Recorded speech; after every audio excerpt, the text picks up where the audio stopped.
வணக்கம். சித்தக்க உணவை மருந்து விடுவது.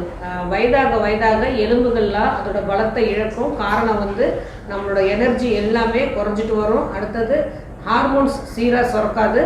நம்ம இவ்வளோ நாள் வேலை செஞ்சதுக்கு அந்த எலும்புகள் எல்லாமே தன் சக்தியை இழந்து அதையும் தாண்டி நம்ம உணவு பழக்க வழக்கத்தில் நம்மளோட செரிமான பிரச்சனை குறையிறதால சாப்பாடும் நம்ம குறைச்சிக்கிட்டே வருவோம். இவ்வளோ பிரச்சனையால் நம்ம இழந்த பலத்தை மீண்டும் பெறுறதுக்கு, அதுக்கப்புறம் வயதாக ஸ்கின்ல நிறைய ரேஷஸ் வரும், நல்ல வறட்சி இருக்கும், நிறைய தாகம் எடுக்கும். இது எல்லாமே சரி பண்ணுறதுக்கு ஒரு பூசணி நெய் அப்படின்னு ஒரு சித்தர்கள் சொல்லியிருக்காங்க. இதில் என்னென்னலாம் கலந்துருக்காங்க அப்படிங்கிறத பார்ப்போம்.